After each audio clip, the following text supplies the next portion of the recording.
السلام عليكم ورحمة الله. مرحبا بكم معنا في فيديو جديد. اليوم ان شاء الله نحضر معكم 4 اشكال من الحلوى بعجين واحد وبنكهات مختلفة، وكيجيو رائعين بلا مراشم بلا حتى شي حاجة، يعني غير بيديك تقدري تصايبيهم وكيجيو كيدوبوا في الفم كيف ما كتشاهدوا.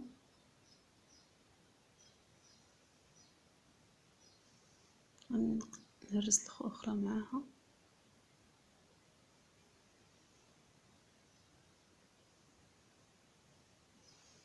على بركة الله ندوزو المقادير وطريقة التحضير، تابعوا معنا. كيف ما كتشاهدوا معايا هنا عندي 250 غرام ديال الزبدة، انا عندي مارغرين، يمكن لكم تستعملوا ديال العبار او ديال الطاسة، داكشي اختياري.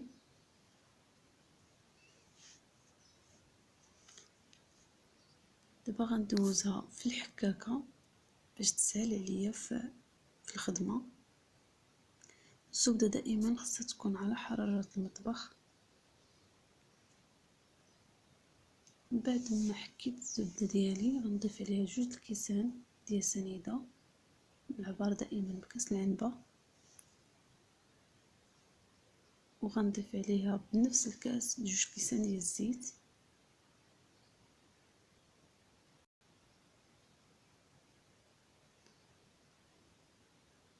الكاس الثاني، وغنبقى نخدم شويه بشويه حتى تجمع ليا العناصر كامله.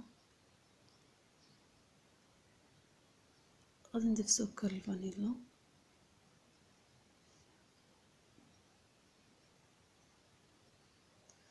وغنبقى نخدمها حتى ترجع الزبده ودوك الزيت والسنيده بحال البوماد. بعد ما خدمنا الزبده والزيت والسنيده غنضيف عليها البيض، 4 البيضات،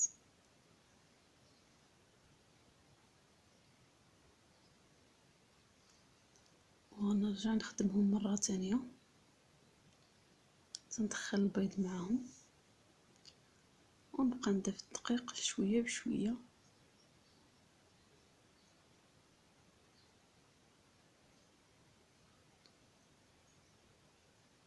حتى نحصل على العجينه اللي بغيت.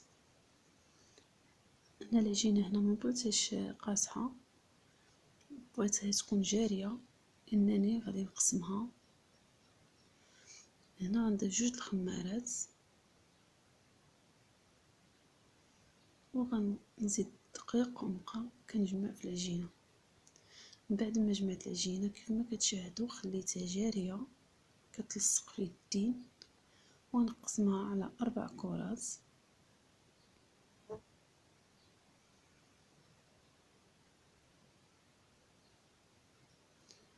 وغندوزو نكهوها.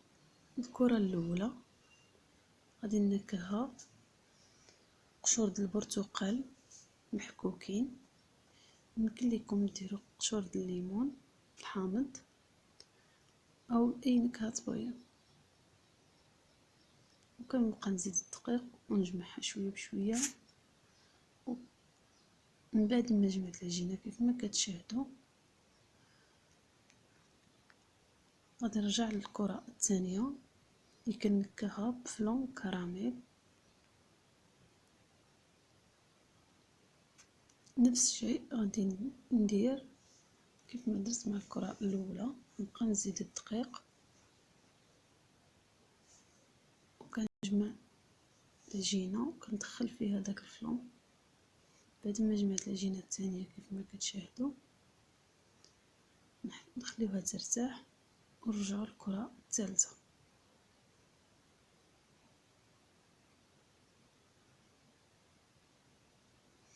الكره الثالثه اللي غادي نضيف لها ملعقه ديال الكاكاو المر، اللي بغى يدير الكاكاو الحلو يديرو.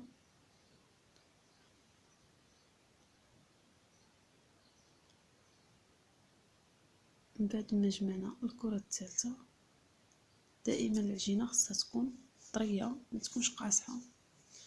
الكره الرابعه اللي غنضيف لها 2 المعالق ديال الكوك. هاد الكوك هذا كيخلي الصابلي كيجي هشيش كيتهرس. انا هنا ضفت 2 المعالق وغنبقى ندخلهم شويه بشويه في العجينه. بعد ما جمعت العجينه ديالي غادي نخليهم يرتاحوا ومن بعد نخدمهم. هي العجينه اللي ضفت ليها الفلو، العجينه اللي ضفت لها الكاكاو، العجينه اللي ضفت لها نواه الكوكو، والعجينه اللي ضفت لها نكهه الليمون. نبداو بنكهه الليمون اللي غنديروها على شكل غريبه، نتقبوها في الوسط كما كتشاهدوا.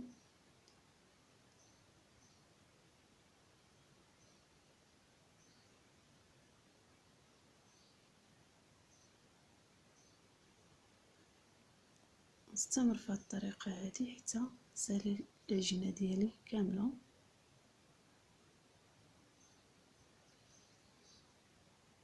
غادي ندوز للكره الثانيه اللي حتى هي غنديرها على شكل غريبه بلا ما نتقبها، نخليها هكاك.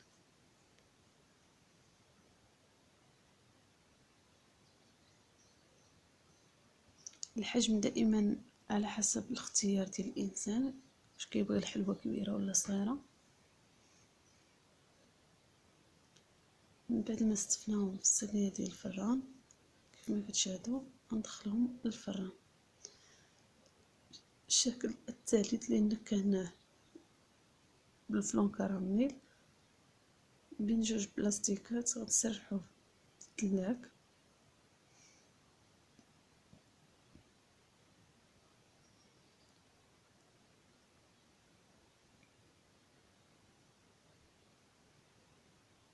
وغادي نجيب هاد الدويره هادي ولا مغطاه ولا اي حاجه وغنقطع بها الدوائر.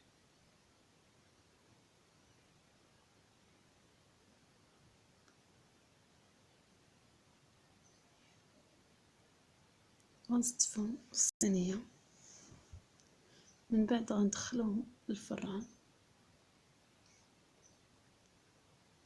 اما الشكل الثالث اللي نكهناه بالكوك غنجيب كاس ونقطعو على شكل هلال وغندهنو ببياض البيض وندوزو في الكاوكاو مهرمش خضر لانه ماشي يدخل يطيب، خليته خضر.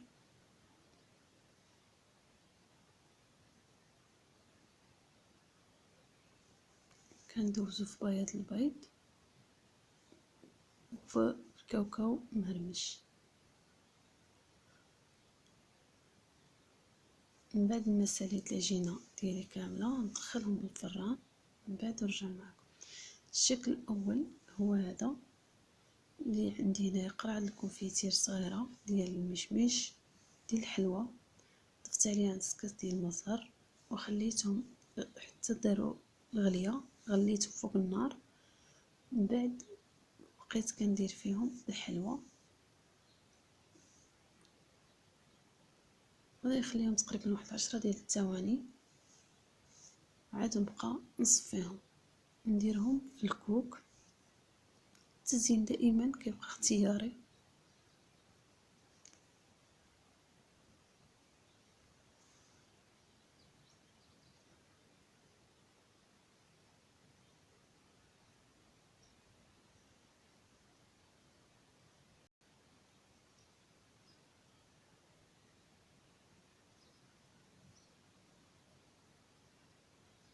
من بعد كنمررهم في الكوك كيف كتشاهدوا معايا.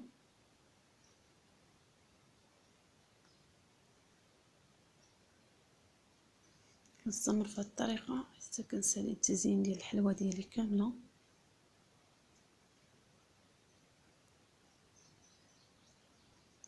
من بعد دوبت الشكلاط الابيض وضفت ليه الملون الاخضر وكندير في هذوك التقيبات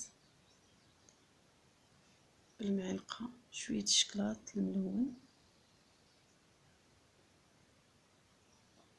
التزيين دائما كيف ما قلت لكم كيبقى حسب الاختيار. كندوز للشكل الثاني، نفس الشيء درتو توا في الكونفيتير وفي المزار اللي غليت من قبل.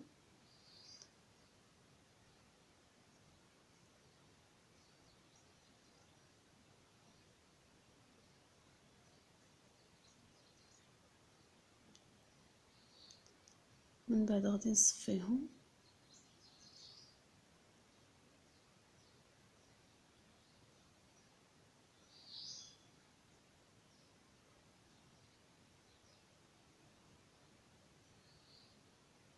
وغنديرهم في كفريت او الباسطه اللي حكيتها في الحكاكه كيف كتشاهدوا معايا.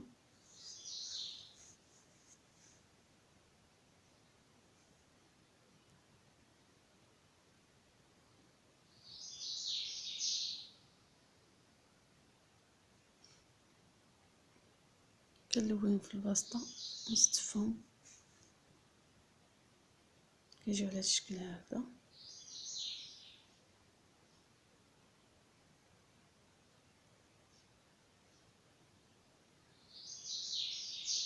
الشكل الثالث اللي كندير الشوكولات اللي ذوبته، كنضيف عليه شويه الكاوكاو مهرمش وكنبقى نخلط.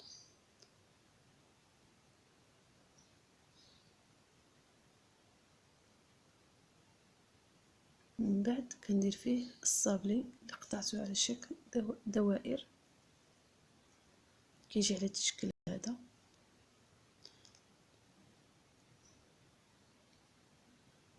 من بعد كيجي على هذا الشكل، كيجيو دوك الحبيبات باينين فيه ديال الكاوكاو. يمكن لكم تخليوه هكذا كحل، يمكن لكم ديروا خطوط بيضاء فوقه. كنستمر على هذه الطريقه حتى كنسالي تزيين الحلوى ديالي كامله.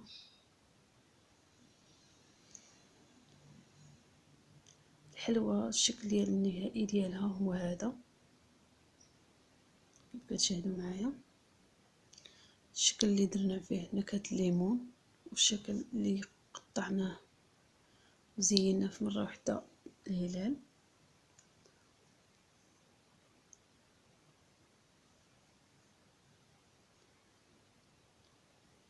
والشكل اللي صايبنا فيه الشوكولا او الكاكاو. نتمنى ان شاء الله ينالوا الاعجاب ديالكم. فرجة ممتعة والى فيديو قادم ان شاء الله. مباشركم مبروكة.